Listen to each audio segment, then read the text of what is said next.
같이 사도신경으로 신앙의 고백을 드리겠습니다. 전능하사 천지를 만드신 하나님 아버지를 내가 믿사오며 그 외아들 우리 주 예수 그리스도를 믿사오니 이는 성령으로 잉태하사 동정녀 마리아에게 나시고 본디오 빌라도에게 고난을 받으사 십자가에 못 박혀 죽으시고 장사한 지 사흘 만에 죽은 자 가운데서 다시 살아나시며 하늘에 오르사 전능하신 하나님 우편에 앉아 계시다가 저리로서 산자와 죽은 자를 심판하러 오시리라. 성령을 믿사오며 거룩한 공예와 성도가 서로 교통하는 것과 죄를 사하여 주시는 것과 몸이 다시 사는 것과 영원히 사는 것을 믿사옵나이다. 아멘. 우리 429장 찬양 드리겠습니다.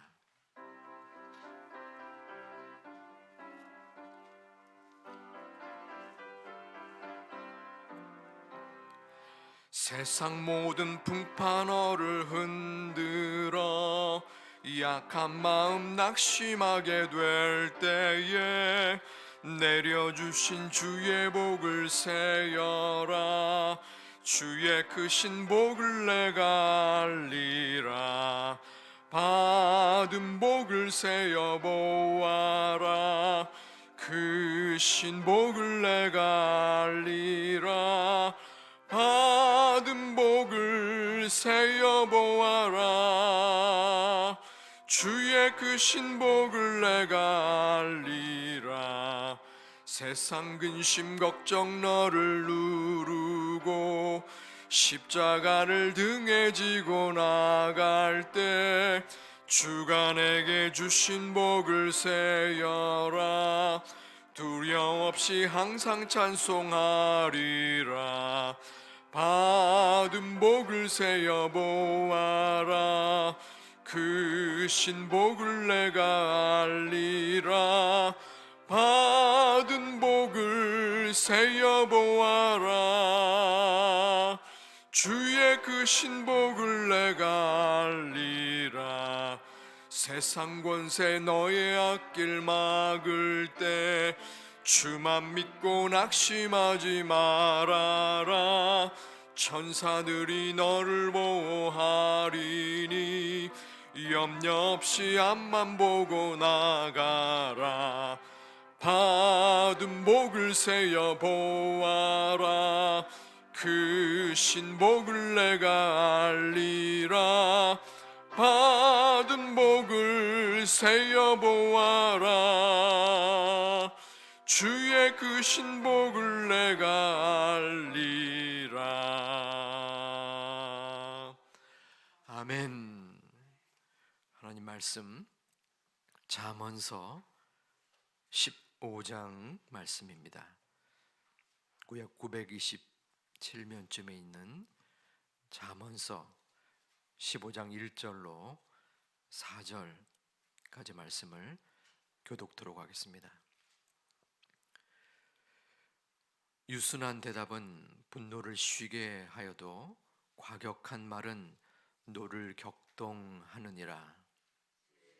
자네의 혀는 지식을 선히 베풀고 미련한 자의 입은 미련한 것을 쏟느니라. 여호와의 눈은 어디서든지 악인과 선인을 감찰하시느니라. 온순한 혀는 곧 생명나무이지만 패역한 혀는 마음을 상하게 하느니라. 아멘. 성전에 나오실 때에 8분의 성도님들이 1,000번째 예물을 드리셨습니다. 이 새벽에도 변함없이 예배와 또 기도의 자리를 지키시는 여러분을 격려하고 축복합니다. 잠언서의 구성상 특징 중에 하나는 대칭 구도입니다. 잠언에 여러 가지 주제가 있죠. 지혜, 또 가정, 성공, 언어, 이러한 주제들을 비교되는 언어를 써서 설명을 하는 것입니다. 예를 들어서 13장 1절에 지혜로운 아들과 아들은 아비의 흉기를 들으니나 거만한 자는 꾸준함을 즐겨 듣지 아니하니라. 지혜로운 자와 거만한 자 서로 비교하면서 의로운 자의 행동, 규범 등을 설명합니다. 오늘 15장 1절에서도 역시 언어의 두 가지 비교의 상징적인 모습을 설명하면서 성도가 어떻게 언어 생활을 해야 되는지를 나타내고 있습니다. 본문 1절에서는 유순한 대답은 분노를 쉬게 하여도 과격한 말은 노를 격동하느니라 라고 기록되어 있습니다. 여기서 유순한 대답, 부드러운 대답은 분노를 누그러뜨린다는 말입니다.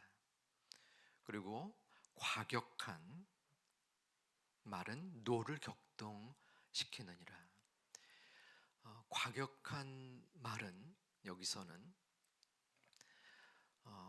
거칠고 험한 그러한 언어를 넘어서서 그 사람의 상처 또 고통을 가중시킨다라는 말입니다. 다시 말하면 언어가 사람의 입에서 나오는 말이 한 사람의 상대의 말을 또 상대의 마음을 행동을 죽일 수도 있다라는 큰 영향을 끼치고 있다는 말입니다. 2절도 같은 맥락입니다.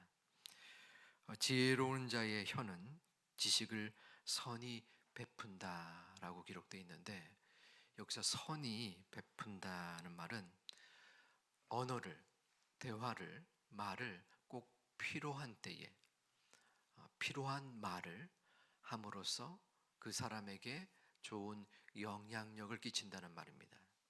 이에 또 반대되는 표현이 있습니다. 미련한 자의 입은 미련한 것을 쏟는다. 여기서 쏟는다라는 표현은 앞에서 말한 것은 필요한 말을 적절하게 지혜로운 자가 내뱉는다는 것과 반대로 엉뚱한 말을, 사람의 상처되는 말을 무분별하게 쏟아 붓는다는 뜻입니다. 정리하자면은 지혜로운 자의 말은 사람을 살리는 것이고 미련한 자의 말은 사람을 죽인다는 의미와 유사합니다. 본문 3절에서는 1절과 2절 말씀에 정리되는 결론적인 부분을 뜻합니다. 여호와의 눈은 어디서든지 악인과 의인을 감찰한다라고 기록되어 있습니다. 사람들의 말, 또 우리들의 언어가 왜 지혜로워야 되는지, 또 유순해야 되는지에 대한 이유를 말씀합니다. 그것은 하나님께서 우리의 모습을 감찰한다, 지켜보시기 때문이라는 것입니다. 이 말은 라틴어로 코람데오라는 말을 연상시킵니다. 이 코람이라는 말은 어디 앞에서라는 말입니다. 데오라는 것은 데오스라는 하나님을 뜻합니다. 다시 말하면 코람데오는 하나님 앞에서 우리가 언제 어디서 무엇을 하든지 사람을 의식합니다. 하지만 믿는 사람, 우리들은 사람이 보지 않던 나 혼자만 있던 하나님께서 내 앞에 계신다라는 마음을 가지고 그 하나님의 시선을 느끼며 그 하나님께 영광을 돌려야 한다는 것입니다. 이것이 코람데오의 정신이고 그 옛날 사도 바울과 또 유명한 종교개혁자 켈빈, 이러한 분들이 지표로 삼았던 정신이기도 합니다. 이 코람데오, 하나님 앞에서 하나님이 앞에 계시는 것처럼 행동하는 데는 우리의 언어 생활도 동일합니다. 우리 본문 4절 말씀을 우리 적용점으로 함께 살펴보고자 합니다. 4절에서는 온순한 혀는 곧 생명나무다라고 기록되어 있습니다. 여기서 온순하다라는 것은 치료하다, 건강하다라는 의미입니다. 다시 말하면 하나님께서 우리에게 온순한 혀를 주셨는데 이 혀를 통해서 치유하고 회복되게 만든다는 것입니다. 반대로 패역한 혀는 마음을 상하게 한다라고 나옵니다. 여기서 패역한 혀, 패역한 언어는 거짓되고 왜곡된 말을 뜻합니다. 마음을 상하게 한다는 것은 우리의 마음에 상처를 준다는 것을 넘어서서 우리의 영혼을 파멸케 되는 참으로 악독한 영향을 끼치는 것입니다. 그러면 우리는 당연히 패역한 언어에서 떨어져서 온순한 혀를, 온순한 언어를 발휘해야 되는 하나님의 자녀들입니다. 패역한 혀의 대표적인 예가 있다면 인터넷 댓글입니다. 실제로 인터넷의 댓글을 사람들이 보고, 특별히 연예인들이 보고 상처를 받고 어려움을 겪고 실제로 스스로의 목숨을 끊는 경우가 생겼습니다. 그래서 요즘 포털 사이트에서는 연예 기사는 댓글을 못 달게 만든 그러한 사이트도 있어요. 그만큼 우리 세대의 폐해 중에 하나입니다. 그러면 우리가 범하는 이 패역한 혀는 뭐가 있을까요? 우리는 패역한 언어를 한 번도 하지는 않는 사람입니까? 그렇지는 않은 것 같습니다. 소위 남들이 알지 못하는 남이 없을 때, 상대가 없을 때 부정적인 말을 하는 뒷담화라고 하죠. 얼마나 재밌습니까? 신나가지고 우리의 친구나 우리의 이웃과 내 이웃에 대하여 부정적인 말을 서로 쌍방에서 하게 됩니다. 저도 이러한 때가 있었어요. 나도 모르게 하게 됩니다. 그래서 우리들의 친구를 잘 세게 됩니다. 이웃을 잘 사귀고 또한 성도를 잘 사귀어야 돼요.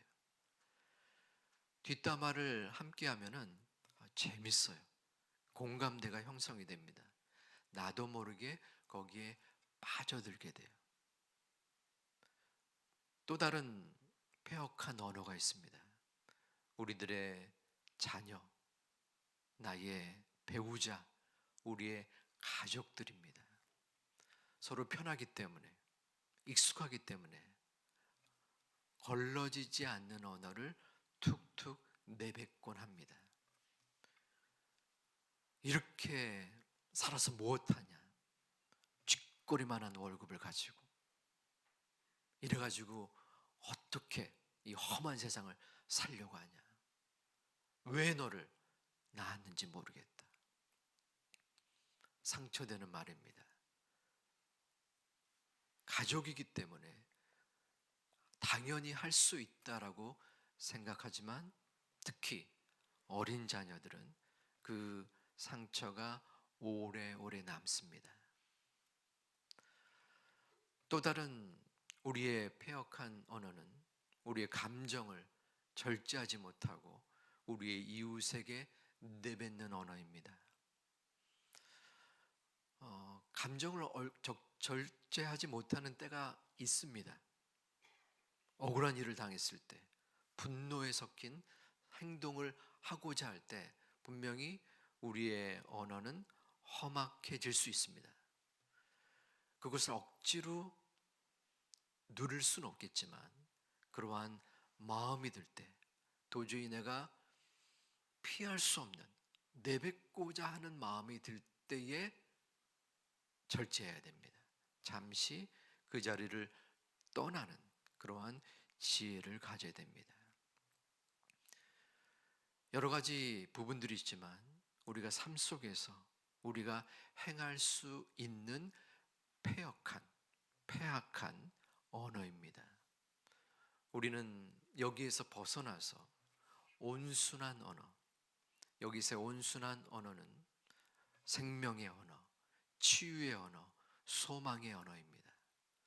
하나님께서는 우리의 입술에 이 온순한 혀의 의무와 책임을 주셨어요. 온순한 혀는 가정을 회복시킵니다. 교회와 이웃과 우리 사회를 회복시켜요. 온순한 언어는 어떠한 것이 있을까요? 엄청난 것은 아닙니다.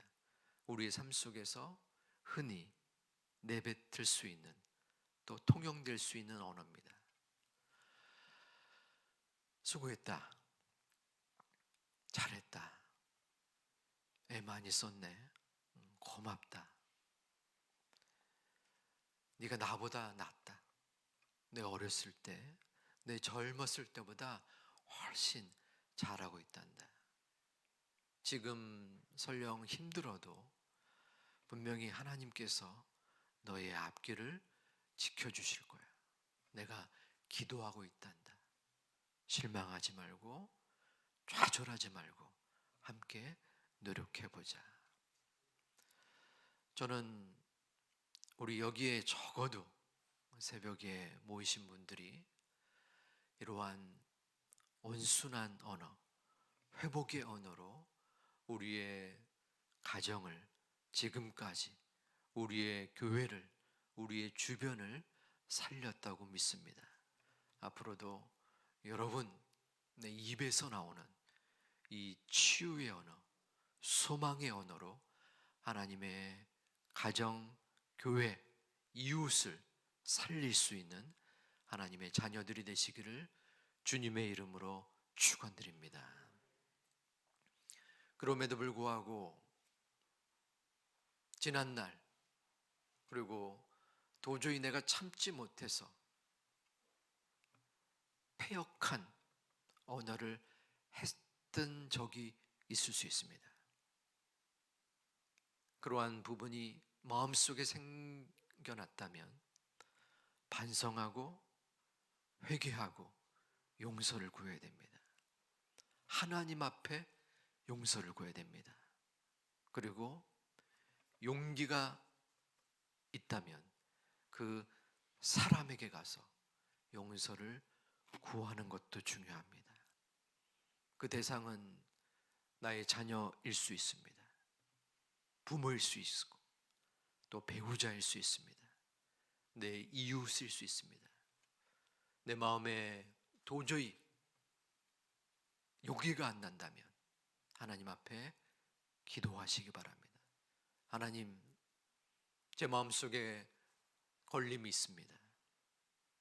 지난 부족하고 연약할 때 내가 온순하지 못한 언어를 그 사람에게 행함으로 내 마음의 아픔과 마음속에 죄스러움이 있습니다. 하나님, 그에게 찾아가서 용서를 구할 수 있는 용기의 마음을 허락해 주옵소서.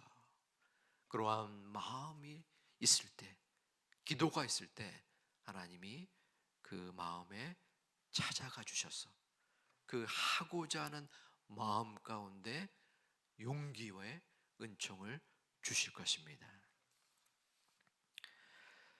패역한 언어에서 벗어나서 치유의 언어, 생명의 언어, 온순한 언어로 갈 때 하나님은 우리를 감싸 안아 주십니다. 우리를 통하여 은혜의 담비를 주십니다. 우리가 그 부분에 익숙하지 못할 수 있어요. 어색할 수 있습니다. 특별히 어르신들은 그 시대적 상황 때문에 뭘 굳이 말로 하나? 다 느낄 수 있지. 알면 되지. 충분히 이해를 합니다. 또 저 같은 경우는 환경적인 상황이 있습니다. 잘 보고 배우질 못했어요. 그래서 저도 처음에는 굉장히 낯설었습니다. 치유의 언어를 하기에. 그럼에도 불구하고 우리는 이 온순한 언어로 나아가야 됩니다. 저는 학교에서 어느 세월 동안 있었기 때문에 숙제 내는 것에 익숙합니다. 제가 여기 와서 한 번도 설교 시간에 숙제를 안 냈는데 오늘은 숙제를 한번 내려고 합니다. 오늘 그리고 주일이 가기 전에 이 온순한 언어, 치유의 언어, 생명의 언어를 최소한 한 사람에게, 세 사람까지 하는 것이 숙제입니다. 무엇이든 좋습니다. 밥을 차려줘서 고마워요. 나랑 산책을 가주어서 고맙습니다. 이 험난한 세상에서 네가 힘들게 사니 참 대견하구나. 그 어떠한 것도 좋아요. 가족도 괜찮고 또 지나가는 사람도 괜찮습니다. 단 최소한 한 명에게는 해야 됩니다. 더 마음이 들면은 세 사람까지, 오늘부터 주일까지 제가 한 분 한 분 찾아가서 확인을 하겠습니다. 말씀을 마치고자 합니다. 교회 다니는 이유와 목적은 바로 하나님의 은혜에 대한 감사와 그 생명에 대한 구원의 은총을 마음으로 누리고 예배를 드리는 것입니다. 동시에 우리는 우리의 삶 속에 하나님이 부여하신 믿는 이로서의 모범을 보여야 됩니다. 그중 중요한 것은 바로 우리의 언어 생활입니다. 우리의 언어에서 상처되는 말, 폐역한 언어, 부정적인 언어, 남들에게 아픔이 되는 언어가 툭툭 내뱉어진다면 그 말을 들은 우리의 가족, 성도, 믿지 않는 사람들은 무엇을 보며 우리에게서 하나님을 느끼겠습니까? 분명 우리는 완성된 완전한 존재는 아닙니다. 실수하고 실패하고 부족한 존재입니다. 비록 우리가 우리의 입술을 제어하지 못하고 우리의 마음이 완성되지 못했을지라도 하나님께서 우리에게 소중한 이 언어의 입을 주셨기에 내가 노력하고 기도하는 가운데 치유의 언어, 소망의 언어, 생명의 언어를 조금씩이라도 드림으로 말미암아 하나님께서 부여하신 치유자가 되시기를 주님의 이름으로 축원드립니다. 기도하겠습니다. 아버지 하나님, 치유의 언어를 하나님과 사람 앞에 드려야 한다라고 말씀을 증거했지만 저 또한 실수하고 부족한 존재임을 고백합니다. 우리 모두 하나님 앞에서 부끄럽지만 그래도 우리에게 말씀을 통해서 명령하셨고 기도와 또한 하나님께 대한 훈련의 과정 속에서 나아지기를 소망하오니 주님께서 우리의 입술 가운데 어떨 때는 재갈을 묶어주시고, 어떨 때는 소중한 회복의 언어가 발생될 수 있도록 도와주시고, 어떨 때는 우리 자신을 절제하며 또한 이웃에게, 가족에게 소망으로 나아갈 수 있는 소중한 우리의 입술로 인도하여 주시옵소서. 오랫동안 준비한 시험, 수능을 내일 보는 우리 제2교회의 가족, 자녀들 주님께서 지켜주시고, 주님의 그 떨리고 안타까워하고 답답한 마음 가운데 하나님께서 위로하여 주시고 붙잡아 주시옵소서. 안시골에 계시는 담임 목사님의 영육의 강건함을 주님께서 인도하시고 이끌어 주시옵소서. 영육의 연약함으로 암으로 힘겨워하는 성도님들 품에 안아 주시고 인도하여 주옵소서. 1천 번째 예물을 주님 앞에 드렸사오니 하나님께 드려지는 그 소망과 마음의 간절함이 온전하게 이루어지고 응답받는 이 가을과 겨울이 되게 하여 주시옵소서. 예수님의 이름으로 기도 올리옵나이다. 아멘. 하늘에 계신 우리 아버지여, 이름이 거룩히 여김을 받으시오며 나라의 임하옵시며 뜻이 하늘에서 이루어진 것 같이 땅에서도 이루어지이다. 오늘날 우리에게 일용할 양식을 주옵시고 우리가 우리에게 죄 지은 자를 사하여 준 것 같이 우리 죄를 사하여 주옵시고 우리를 시험에 들게 하지 마옵시고 다만 악에서 구하옵소서. 대개 나라와 권세와 영광이 아버지께 영원히 있사옵나이다. 아멘. 우리 수능과 또 수시 취업의 기도 제목을 위해 기도해 주시기 바랍니다. 이제 추수감사 주일이 다가옵니다. 감사가 충만한 한 주가 되기를 위하여 기도해 주시고, 안식월을 보내시는 담임 목사님의 영육의 강건함과 우리 주변의 이웃의 가까운 가족의 영육에 연약한 이들을 위하여 기도하신 후에 개인의 기도를 하나님 앞에 드리시겠습니다.